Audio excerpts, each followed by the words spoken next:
halkani waa BBC oo London idin kala hadlaysa aadna ka dhageysanaysaan mawjadaha gaagaaban kuwa FM-yada telefoonka iyo bogga internetka ee bbcsomali.com.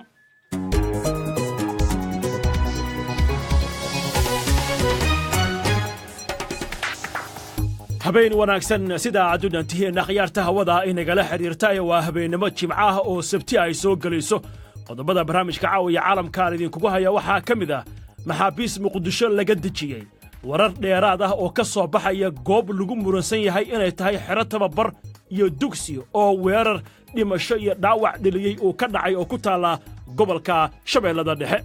xogtaan ka hayno marka waxay tahay meeshaas waxay ahayd meel ay ku tababaraan qolyaha nabadgelyada ciyaal yar ah oo maarkan laga soo qafaalay reerahoodii iyo xaafadooda laakiin dowladda Soomaaliya iyo maamulka Hirshabeelle iyo Al-Shabaab ayaa siyaabo kala duwan uga hadlay goobtaasi weerarkaasi.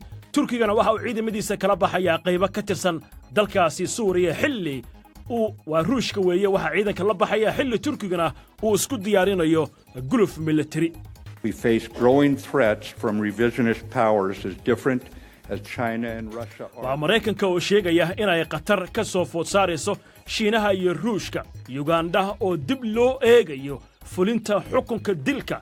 waxaan kaloo idin haynaa sheeko xiise leh oo ku saabsan shirkad diyaaradeed oo caan ah oo loo haysto eeda ku aadan dhiqle ama kutaan diyaaradda gudaheeda maalin loo laayahay iyo wararkii ciyaaraha. barnaamijka waxaa soo saaray Axmed Cabdinuur anigoo Mawlid Xaaji Cabdiye ayaa idinla socodsiinaya caawiya caalamka.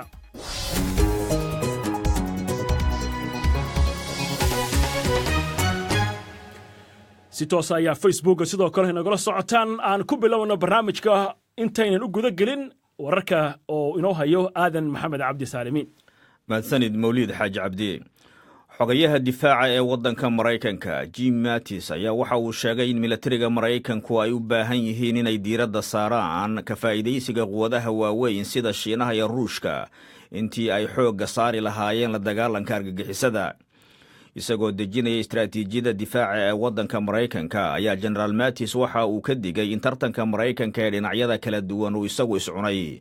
waxa uu sheegay ciidanka Mareykanku inay u baahan yihiin inay diyaar u ahaadaan dagaal, isagoo ku baaqay maalgelin dheeraad ah oo la siiyo ciidamada. dukumentiga ayaa aad loogu xusay in Shiinuhu uu Qatar ku yahay danaha Mareykanka. General Mattis waxa uu ku eedeeyay Beijing inay isticmaashay dhaqaale furan oo ay ku bahdisho dariskeeda. Ruushka ayaa sidoo kale waxa uu ku eedeeyay inuu ku xadgudbay xuduudaha dalalka kale.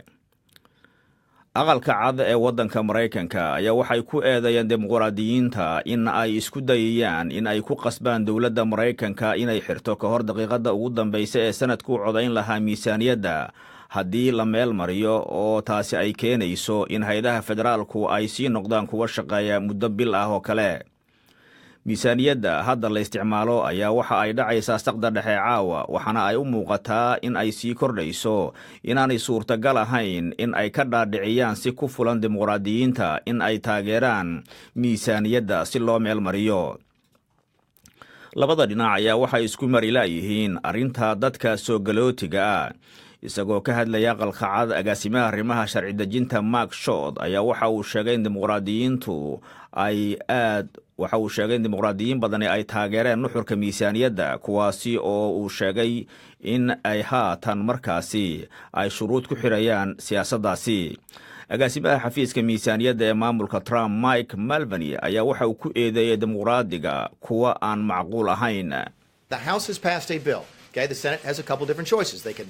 aqalka baarlamaanku waa ansixiyey qaanuunka. Senadka waxaa u taalla laba inay kala doortaan: in sida uu yahay ay ku qaataan oo ay ansixiyaan, ama in ay diidaan, ama ay wax ka beddelaan, ama dib ugu soo celiyaan aqalka baarlamaanka. arrinta meesha ku jirta waxa weeye wax ay ku diidaan qaanuunkan maba jirtaba. waxa ku jira oo dhan waa wax ay rabaan. sida kaliya ee ay ku diidi karaan waxay tahay in ay doonayaan wax kale in lagu soo daro. dowladda Kuuriyada Koonfureed ayaa waxa ay sheegtay in Kuuriyada Waqooyi ay joojisay qorshe ay ugu soo diri lahayd Kuuriyada Koonfureed koox hordhac ah oo kormeera ka hor goobaha la filayo Pyongyang inay kaga qayb qaadato ciyaaraha Olombikada ee jiilaalka dhacaya. Kooxda ayaa lagu waday inay u safraan arrimahaasi ciyaaraha Kuuriyada Koonfureed Sabtida. Waqooyiga Kuuriya ma aanay sheegin wax sabab ah oo arrintaasi ay ku baajiyeen. Dad badan ayaa waxa ay rajaynayeen ka qayb qaadashada ciyaaraha Kuuriyada Waqooyi ee Olombikada inay keeni karto in xiisadda gacanka Kuuriyaan dhexe ay hoos u dhacdo. Wararka ka imaanaya Jamhuuriyadda Dimuqraadiga ee Kongo ayaa waxa ay sheegayaan ugu yaraan 12 askari in lagu dilay bariga waddankaasi, halkaasoo ciidamadu ay la dagaalamayaan fallaagada Islaamiyiinta ee Uganda. Howlgal militari oo cusub ayaa lagu qaaday bishan aandhahe gudaheedii fallaagada xoogaga isbahaysiga dimuqraadiga, iyadoo boqolaal askari ay u dhaqaaqeen magaalada Benin ee ku taala gobolka Kivu ee waqooyiga. Kooxda ayaa lagu eedeeyey dilka 14 askari oo ciidanka nabad ilaalinta Jamciyadda Qurumaha ka dhaxaysa, kuwaasi oo ka yimid waddanka Tansaaniya, weerar lagu qaaday saldhigooda bishii Diseembar. Wasiirka caafimaadka ee Kenya ayaa amar ku bixiyey inay baarayaan oo baaritaan lagu samayn doono eedeymaha sheegaya in hooyooyinka cusub ee cisbitaalka qaranka ee Kenyatta faraxumayn loo geysto. Wararka lagu baahiyey baraha bulshada ayaa waxa ay sheegayaan in hooyooyinka cisbitaalkaasi qaranka ee Kenyatta National Hospital ay soo weeraraan shaqaalaha ragga ah marka ay isaga kala soconayaan qaybaha kala duwan ee cisbitaalkaasi, gaar ahaan qaybta dhalmada iyo qaybta carruurta marka ay dhashaan la geeyo. Mas-uuliyiinta cisbitaalka ayaa waxa ay sheegeen inaanay helin wax cabasho xitaa mid keliya ha ahaatee, waxaana ay sheegeen in kaamirooyinka muuqaalada qarsoon duuba halkaasi ay ku rakaban yihiin, iyadoo ciidamo darays wataahina ay habeen iyo maalin ay joogaan. Ugu dambayntiina wasiirka arrimaha gudaha ee Bakistan ayaa waxa uu albaabada u laabay raadiyaha lagu magacaabo Radio Free Europe oo ku hadla luqadda Pashto ee magaalada Islamabad, kadib markii wariye lagu eedeeyey inuu sii daayay barnaamij ka soo horjeeda danaha Bakistan. Wasiirka ayaa waxa uu ku eedeeyey raadiyo Mashal in uu ka sawiray oo sawir xun ka bixiyay Bakistan inay tahay goob argagixiso oo ay ku dhuuntaan kooxaha maleeshiyada. Radio Mashal ayaa waxaa wararka ka tabiya oo uu tabiyaa waqooyi galbeed ee dalkaasi iyo gobolka qabaa'ilka ee xuduudda la leh Afghanistan. Warkii oo intaasi ka eg aan dib idu ka celiyo Mawlid Xaaji Cabdi. aad iyo aad baad u mahadsan tahay aadan maxamed cabdi saalimiin ayuu ahaa oo noo guud marayay wararka BBC-da ee caawa. Halkani waa London.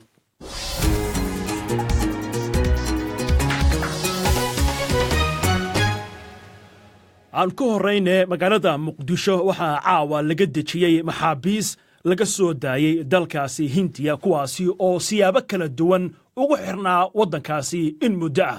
Garoonka diyaaradaha ee magaalada Muqdisho waxaa maxaabiistaasi ku soo dhaweeyey mas-uuliyiin ka tirsan dowladda Soomaaliya. Wariyaha BBC-da ee magaalada Muqdisho Cali Nuur Salaad ayaa haatan si toosa qadka ugu jira. Cali, aad iyo aad baad u mahadsan tahay. Bal arrintan faahfaahin inaga sii. Mawlid, aad ayaad u mahadsan tahay. Maxaabiistan tiro ahaan waxay gaarayaan ilaa 41 Soomaali ah. Sidoo kale waxa ay ku xirnaayeen muddo fara badan dalka India, iyada oo halkaasi lagu maxkamadeeyey isla markaana ay soo dhamaysteen xukunkii ay maxkamaddu ku riday. Ra'iisul wasaaraha oo goobta ka hadlay waxa uu sheegay in tiro kale oo gaaraysa ilaa 76 maxbuus oo kale oo Soomaali ah iyana ay ku jiraan xabsiyada dalkaasi India. Waxa uu isla markaas sheegay in dowladda dadaal ay bixisay oo ka bilaabanayay in dowladdu ay heshiis la saxiixatay dalka India oo maxaabiista Soomaalida ah lagu soo deynayo. miro dhalkiisii uu yahay ra'iisul wasaaraha oo ka hadlayay garoonka markii la soo dejiyey maxaabiistaas galabta xilli casir liiqi ahayd garoonka diyaaradaha magaalada Muqdisho ayaa waxa uu sheegay arrinkan India waxa uu uga duwan yahay waliba kuwa hore. waxa uu tilmaamayaa wada shaqayn buuxda ee dhammaan hay'adaha dawladda. Xukuumaddu waxay la saxeexatay heshiis dalka India. Heshiiska waxaan u geynay guddoonka baarlamaanka. Guddoonkii waxay ka soo ansixiyeen baarlamaanka. Kadib ayaan ula noqonnay dawladda India. sidaasaa maxaabiista lagu soo daayay. In dhallinyaradana ay yimaadaan waxaa marka saldhig u ah wada shaqaynta hay'adaha oo dhan ee dawladda. shacabka Soomaaliyeed waxaan leenahay meel walba ay joogaan inta dhalinyaradeenna ay dalka dibaddooda ku xiran tahay sidaan waagii hore idin sheegay ma nasan doona haddii Ilaahay yiraahdo inta qof Soomaaliyeed meel ku xiran yahay waan soo deyn doonaa kuwa halkan yimid iyagana waxaan leenahay dalkiina ku soo dhawaada waxaan u sheegaynaa waalidkood la caweeyo caruurtiina waxa kale oo aan leeyahay haddii aan gacmaha isqabsanno maalin walba guul sidaan iyo mid ka fiican ayaa noo soo hoyanaysa waxaan u hambaleynayaa dhammaan dadka ka shaqeeyay waxaan u mahad celinayaa dhammaan hay'adaha dawladda arrimahan ku howlanaa waxaan leeyahay Soomaaliya ha noolaato waa ra'iisul wasaaraha Soomaaliya ayuu kaasi ahaa Cali Nuur marka ma la sheegay maxaabiistan inay intaasi ku dhan yihiin ama se maxaabiis kale ay jirto waddankaasi ku xiran mawlid waxaa harsan ilaa 76 maxbuus oo Soomaali ah oo xabsiyada dalka India wali ku jira sida qoraal soo baxayna ay ku sheegtay dawladda Soomaaliya maxaabiistan 41 ah waxa ay dhamaysteen xukun horey loogu riday maxaabiistan intooda badan waxay ku eedeysnaayeen burcadbadeednimo sidaas darteed ayaa dalka India maxkamadeyntoodu ay uga dhaceysay halkaasina loogu hayay waxaa sidoo kale aan xusuusanaa in dawladdii saddexaad oo maxaabiis Soomaaliya ku soo wareejiso in ay tahay Seychelles oo isla maxaabiis burcadbadeednimo ku eedeysan ama la maxkamadeeyay ayaa Soomaaliya hore ugu soo wareejisay oo Muqdisho la keenay waxaa jirtay maxaabiis kale oo ayagana Ethiopia laga keenay oo Soomaaliya lagu soo celiyay marka dawladdu waxa ay sheegaysaa in dadaal badan ay ku bixinayso maxaabiista Soomaalida ah dalka dibadiisa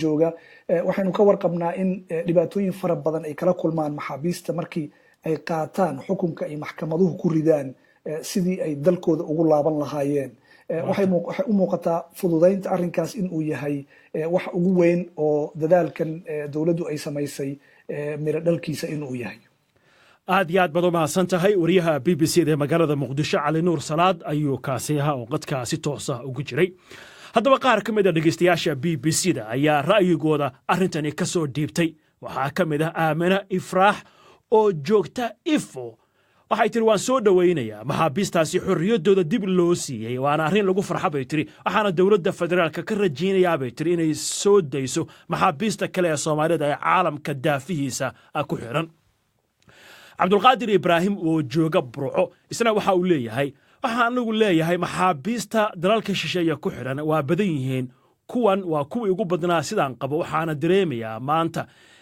in maxaabiistaasi ay xorriyadooda helay ay dawladda Soomaaliya markaasi ay u tartay in ay inta tabarteeda ay samaysay waayahay kuwaasi waxay ahaayeen dhegeystayaasha BBC-da oo ra'yigooda arrintaasi ka soo dhiibtay waayahay waxaa inoo soo socda warar ku saabsan Ruushka oo ciidankiisa kala baxaya waqooyiga waddankaasi Suuriya iyo weliba warar kale hase ahaatee wararka Soomaalida inta aynan ka bixin waxaa jirta faahfaahin dheeraada inay ka soo baxayso weerar ka dhacay saakay hiirtii waabri deegaan ku dhow magaalada Jowhar ee gobolka Shabeellaha Dhexe weerarkaas ayaa waxaa la sheegayaa in lagu qaaday goob siyaabo kala duwan loogu muransan yahay waxa goobtaasi ay tahay waxaa jirta in maamulka Hirshabeelle ay ku tilmaameen halkaas inay ahayd goob ay shabaabku ku tababaraan caruur ay sheegeen inay soo qafaasheen arrintaasi ayaa waxaan ka waraystay Cabdiweli Maxamed Cabdi oo ah wasiiru dawlaha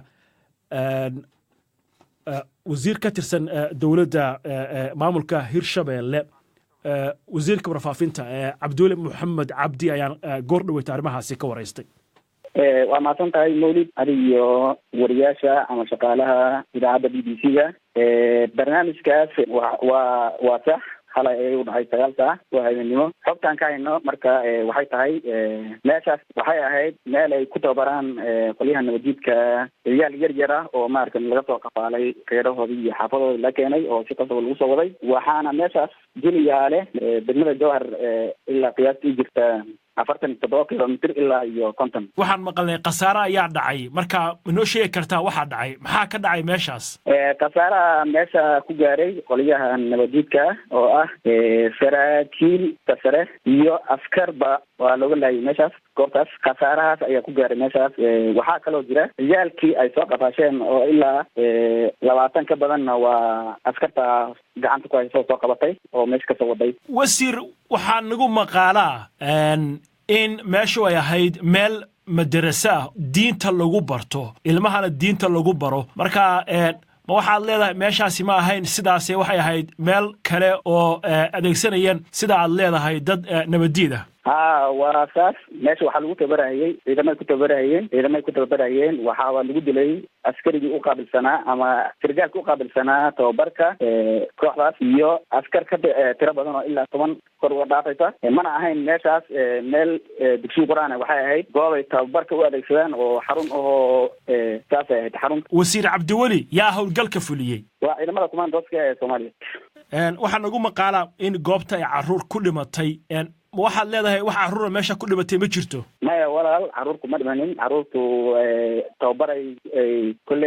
tababaray ay u fidinayeen caruuraa meesha joogtay tababarayna u fidinayeen. waxaa la laayayna waa askartii shabaabka saraakiishoodii iyo maxaa la jiray raggii askartoodii caadiga ahaa. adinku maamulkiina Hirshabeelle ma ka war hayseen weerarkaas oo ma laydinku wargeliyey? arrintaas oon qolaha amniga haysa arrintaas weydiin kartaan insha allahu haddii la yidhaahdo.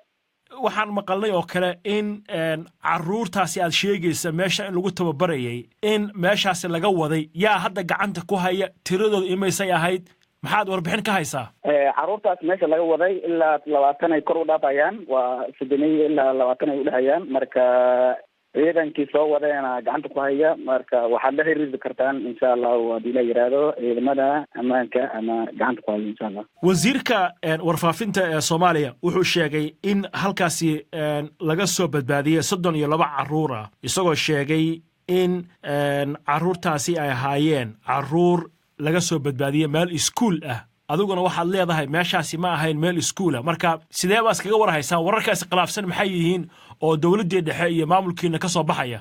maya caruurtan waxay tababar u hayeen iskuul ma ahayn meesha waxaad ogtahay qolyahaas meelay joogaan badanaa inaysan ka jirin iskuullo ay ka jiraan xarumo ay u adeegsadaan oo ay dadkaas ay ku haystaan oo dadkii shacabka iyo dhalinyartii iyo ciyaalkii ay ku haystaan oo oga soo qaateen waalidiintoodii inay meesha ay ka sameeyaan barnaamijkaas ay adeegsadaan. barnaamijkaasaana meesha ka jiray meeshaana waxay ahayd meel xarun oo tababara ay uga adeegsan jireen inay ku tababaraan ciyaalka yararka ee maaratan ay kasoo wateen xaafadahoodii iyo ciyaalka waalidiintooda ay kasoo wadeen. yaa idiin sheegay inay qasab ku soo wateen oo ay meeshaasi tababar iyo wax ugu sameeyaan yaa idinka idiin xaqiijiyey?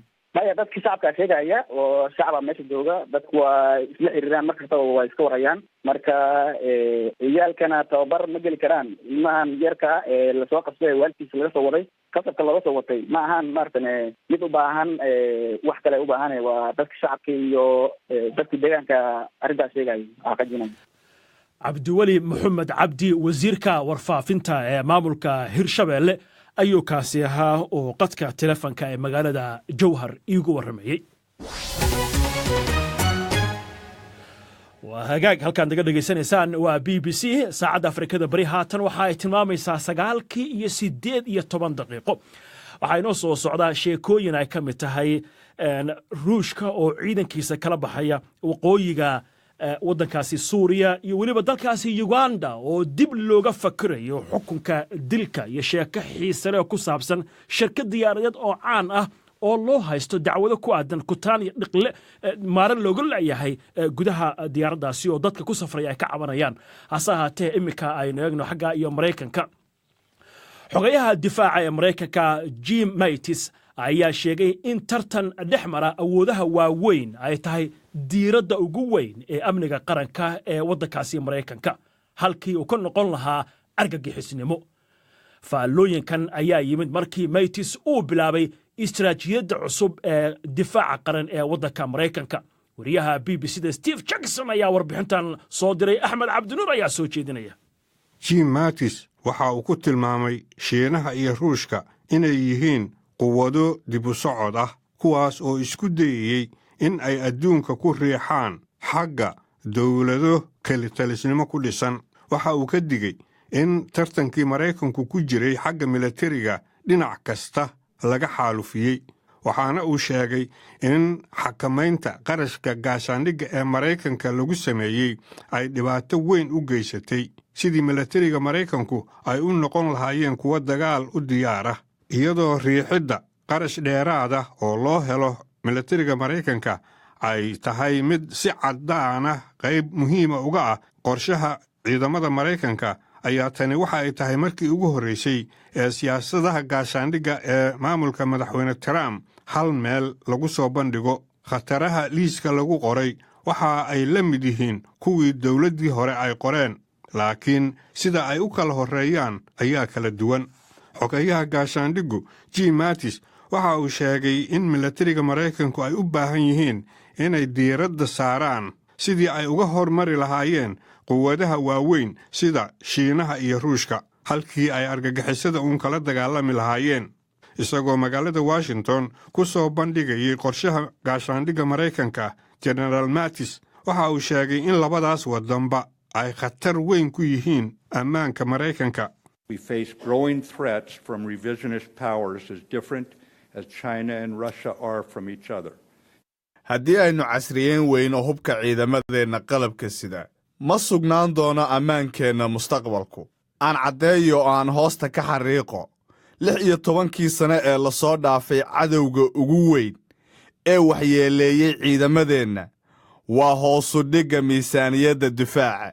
waxa uu sheegay in ciidamada Maraykanku ay u baahan yihiin inay diyaar u noqdaan dagaal waxaana uu ku baaqay in la kordhiyo qarashka ciidamada Maraykanka ku baxa.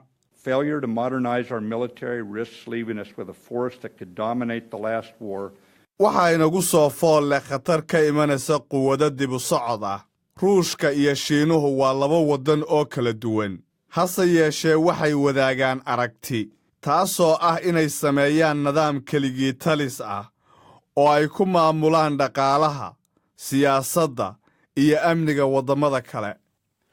axmed cabdinuur warbixintiisii ayay ugu dambaysay warbixintaas ama hadalkaas waayahay xagga Turkiga haddii aynu eegno ciidamada Ruushka ayaa lagu soo warramayaa inay bilaabeen inay ka baxaan meelo ka mid ah waqooyiga waddankaasi Suuriya ka hor inta aan la gaarin weerarka ciidanka Turkigu ay qorsheynayaan inay goobahaasi ku ekeeyaan. Turkiga ayaa halkaasi waxa uu leeyahay xuduud iyadoo ay markaasi saaran yihiin deegaanka la yiraahdo Afrin oo ay gacanta ku hayaan kooxaha xag jirka ee Kurdida. falanqeeyaha BBC ee arrimaha bariga dhexe Alan Johnson ayaa warbixintan diyaariyay. Cismaan Cabdi Xasan ayaa soo jeedinaya.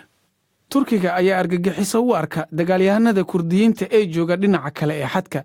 Waxay sheegeen in ay ku xiran yihiin Kurdiyiinta weerarada ku haya Turkiga. Militariga Turkiga ayaa la soo dhoobay safka hore iyaga oo isu diyaarinaya inay xoog ku galaan magaalada waqooyiga Suuriya ku taalla ee Afrin. Turkiga ayaa u muuqda kuwa taxadar ka muujinaya in ay weeraraan ilaa inta ciidamada Ruushka ay halkaasi joogaan. Warbaahinta Turkigana waxay sheegeen in Moscow ay ciidamadeeda halkaasi kala baxayso, balse Ruushka taasi ma aysan xaqiijin.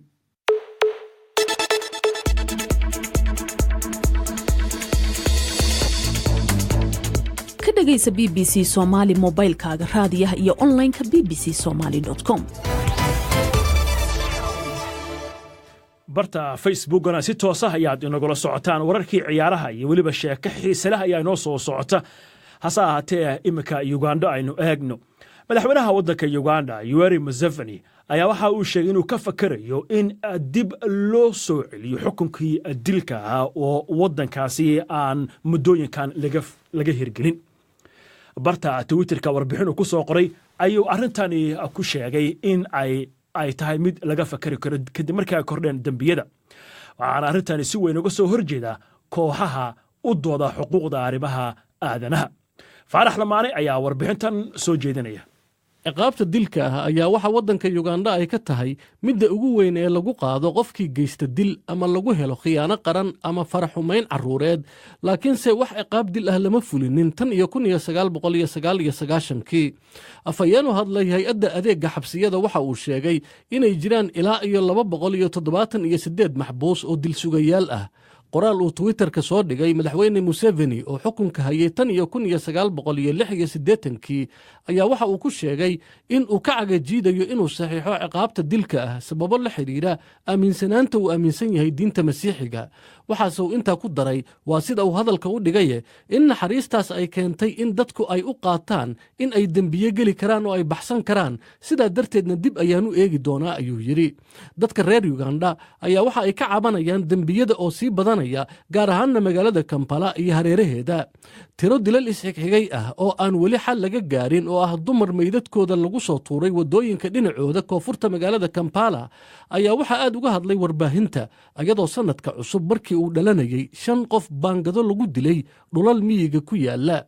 dadka xukuumadda dhaliilaa waxaa inta badan ay ku eedeeyaan booliska inay awooddooda isugu geeyeen inay cagta u saaraan dadka ka soo horjeeda siyaasadda museveni halkii ay dembiyada la dagaalami lahaayeen, ayadoo tirada dadka la xukumo ay hoosayso. museveni oo 73 jir ah waxa uu isu diyaarinayaa inuu mar kale xafiiska qabto sannadka 2021 kadib markii uu baarlamaanku bishii hore meesha ka saaray da'da uu dastuurku xadiday in ugu badnaan uu jiri karo madaxweynaha, taasoo ah 75 sannadood. mucaaradka iyo dadka kale ee dhaliilaa waxa ay sheegayaan in isbeddelkaas uu u oggolaan doono inuu dalka xukumo inta cimrigiisa ka dhiman. nicholas opio oo ka tirsan hay-adda yidhaahdo chapter 4 oo difaacda xuquuqda aadanaha ayaa waxa uu sheegay in museveni aysan u badnayn inuu saxiixo ciqaabta dilka ah, waxaana uu ku tilmaamay qoraalkiisa twitterka inuu yahay hadal siyaasadeed kaasoo indhaha dadka looga jeedinayo isbeddelka dastuurka oo keenay in shacabku uu ka caroodo. faarax lamaane aad iyo aad baad u mahadsan tahay. waa yahay bal markana sheekooyinkaasi oo dhan ka duwan aynu eegno. dhegayste, ma is leedahay mid ka mid a shirkadaha diyaaradaha oo adduunka ugu caansan, hadda waa shirkadaha ugu caansan, ayaa diyaaraddaas gudaheeda waxaa dhilqa iyo ama kutaan maaro looga lacyahay dadkii rakaabka ahaa. axmed cabdinuur stuudio ayla fadhiya. axmed haye. waa British Airways. wargeys ka soo baxa dalkan ayaa waxa uu arkay in dayuurad ka mid ah dayuuradaha British Airways dhilqa ka buuxo. dayuuraddan waxay isaga goostaa London iyo Accra oo Gaana ah. marka halkaas ayaa ciladu ka timid.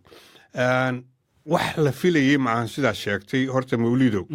British Airways anigu qof ahaan haddaan safrayo waa dayuuradda koowaad ee aan raaco. weligeyna waxaas kuma arag. laakiin hadda way dhacday. cabasho ayaa ka timid xataa Gaana.